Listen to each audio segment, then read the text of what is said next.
Assalamu alaikum, here is Mahnur Smair. So today our topic of discussion is types of essay writing. So let's start. The very first one is descriptive essay.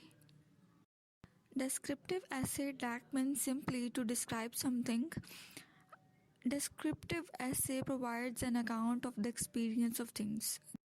ज़िंदगी में होने वाले जिन experiences से हम गुज़रते हैं, जो तजर्बात हमें होते हैं, चाहे वो लोगों के साथ मिलकर होते हों, चीज़ों को देखकर होते हों या जगहों पर जाके होते हों, तो उन चीज़ों को, उन हालात को किस तरह से आप बयान करते हैं, वो डिस्क्रिप्टिव कहलाता है.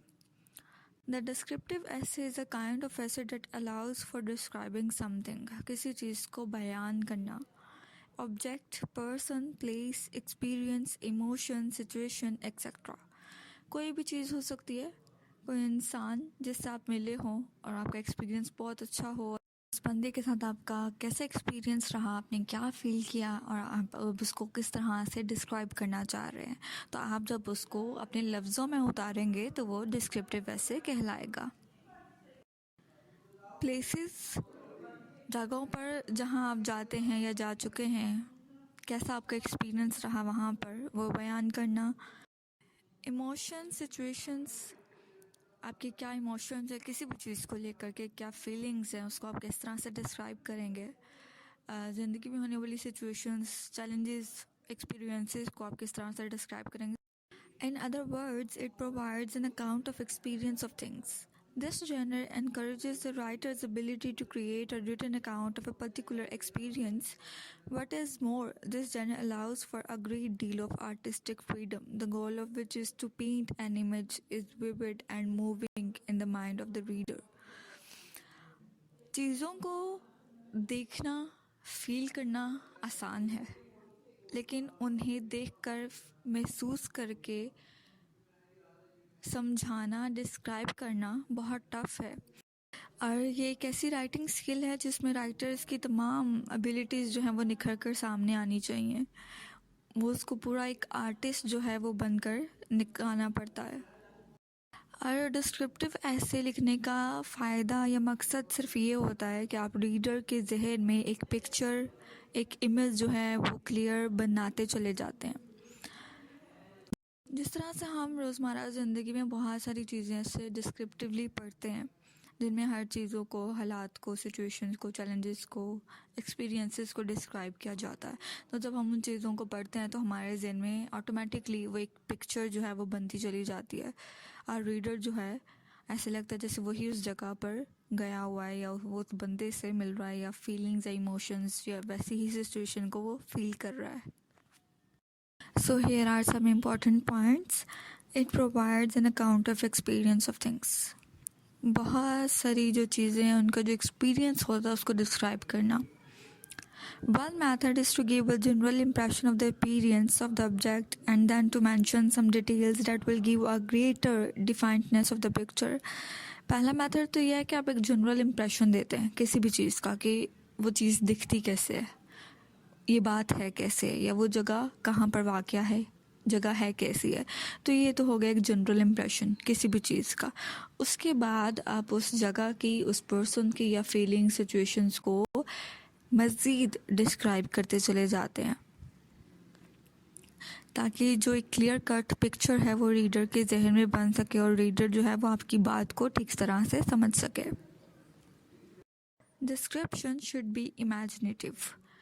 डैट मीन्स कि चूँकि आप तो देख चुके हैं, किसी भी पर्सन को मिल चुके हैं या जगह को देख चुके हैं, लेकिन आपने उसको इस तरह से लिखना है कि रीडर जो है वो इमेजिन कर सके उस चीज़ को. Penetrate beneath the exterior and see things with your mind's eye. पहले तो आपने जनरल इम्प्रेशन दे दिया उस सब्जेक्ट का, किसी भी चीज़ का जिसको आप डिस्क्राइब करने जा रहे हैं. उसके बाद आपने उसको इस तरह से उसके अंदर घुस जाना है या इस तरह से उसको डिस्क्राइब करना है कि वो आर पार उसकी सिचुएशन जो है वो दिखाई दे. डैट मीन्स कि आप अपने इस जहन से उस चीज़ को इमेजिन करके डिस्क्राइब करना शुरू करें.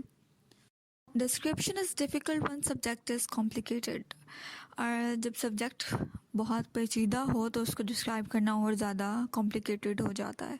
तो इसीलिए जैसा कि अभी पहले मैंने कहा कि इसके लिए राइटर्स की जो फुल एबिलिटीज़ हैं उन्हें बाहर लाना पड़ता है और उसको एक पूरा आर्टिस्ट बनना पड़ता है हर चीज़ को बेहतरीन तरीके से डिस्क्राइब करने के लिए, क्योंकि आपके डिस्क्राइब करने का तभी फ़ायदा होगा जब रीडर उसको ठीक तरह से पढ़ पाएगा, समझ पाएगा और रीडर के जहन में भी वही इमेजिनेशन क्रिएट होगी जो आप क्रिएट करना चाह रहे हैं।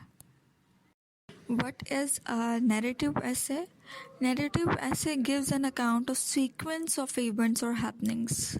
जो कुछ भी हो रहा है हालात और वाक़यात को सीक्वेंस के साथ पेश करना नैरेटिव ऐसे कहलाएगा।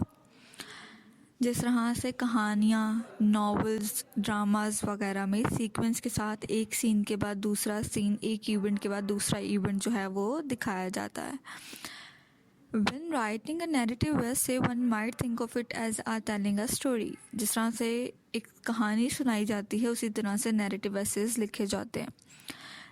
These essays are often anecdotal, experiential and personal, allowing students to express themselves in creative and quite often moving ways. Narrative essays ज़्यादातर किस्सा, रवायत, कहानी की तरह से लिखे जाते हैं। कोई एक्सपीरियंस से इंसान गुजरा है तो उसको सीक्वेंस वाइज वो लिखे, या पर्सनली अगर आप कोई अपनी इमेजिनेशन स्टोरी लिखना चाह रहे हैं तो वो नैरेटिव ऐसे में लिखी जाएगी।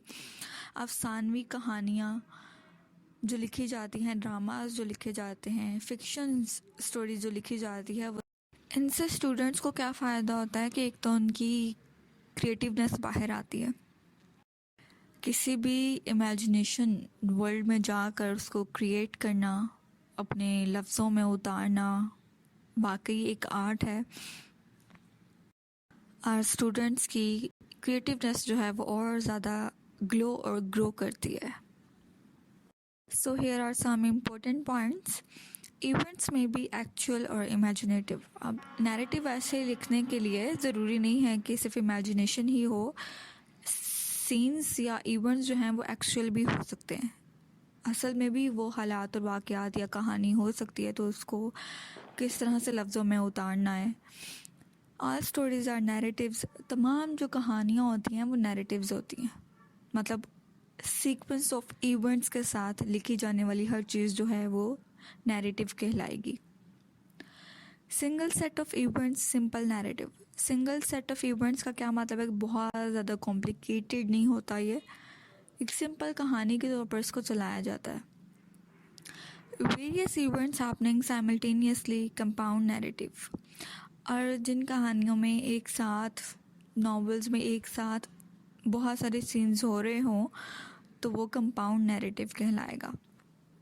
जिस तरह से इसकी वाज़ेह एग्जांपल फिल्म्स हैं, आपके ड्रामास हैं, नॉवेल्स हैं, जिसमें एक से ज़्यादा सीन होते हुए, एक वक्त में एक से ज़्यादा सीन होते हुए दिखाए जाते हैं। ऑर्डर ऑफ द इवेंट्स में भी चेंज इन ऐसे। ऐसे के अंदर जब आप लिखने लगे हैं तो इवेंट्स का सीक्वेंस जो है वो चेंज हो सकता है। वो डिपेंड करता है राइटर पर, लिखने वाले पर, कि उसको इस इवेंट में किधर रहना है या उसको ये इस इवेंट को किस इवेंट के बाद लेकर आना है या किस सीक्वेंस के साथ उसको चलना है। The art of narrative writing is the art of telling a story. जिस तरह से कहानी सुनाई जाती है वो भी एक आर्ट है।